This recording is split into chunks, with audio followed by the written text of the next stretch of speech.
ప్రస్తుతం ఏపీ రాజకీయాలు ఆసక్తికరంగా మారుతున్నాయి. కూటమి నుంచి 3 రాజ్యసభ సభ్యులు ఎంపికలో కీలక సమీకరణలు చోటు చేసుకున్నాయి. చివరి నిమిషం వరకు రేస్లో ఉన్న మెగా బ్రదర్ నాగబాబుకి రాజ్యసభ దక్కలేదు.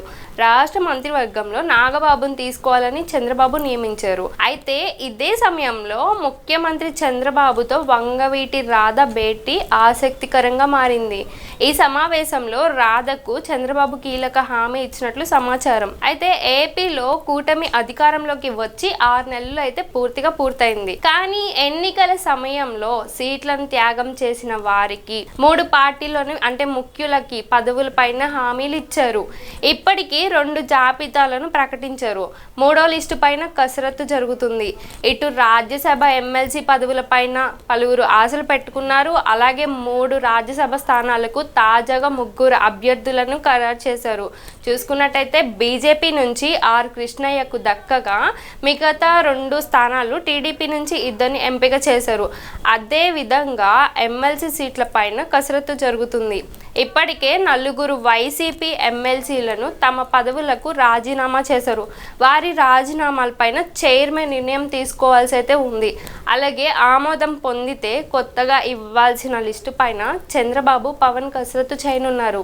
ఇదే సమయంలో నాగబాబుని మంత్రిగా తీసుకోవాలనే నిర్ణయంతో ఎమ్మెల్సీ సీట్లు ఇప్పుడు నాగబాబుకి 1 రిజర్వ్ చేయాల్సి ఉంది.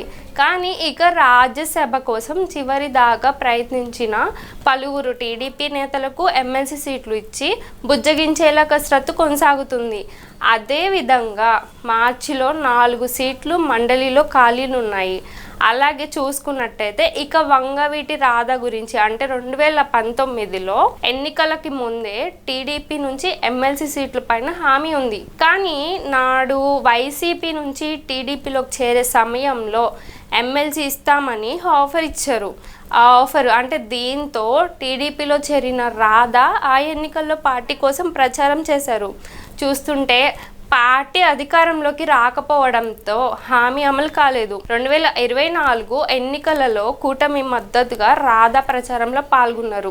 ఇక ఇప్పుడు చంద్రబాబుతో సమావేశంలో ప్రస్తుతం ఖాళీ అవుతున్న మండలి స్థానాల్లో 1 రాధకి ఇచ్చేలా హామీ లభించినట్టు తెలుస్తుంది. దీంతో త్వరలో భర్తీ అయ్యే సీట్లలో రాధాకి ఛాన్స్ ఖాయంగా కనిపిస్తుంది. సో చూశారు కదా, మరొక వీడియోతో మళ్ళీ రేపు కలుద్దాం. అప్పటి వరకు చూస్తూనే ఉండండి PSR న్యూస్.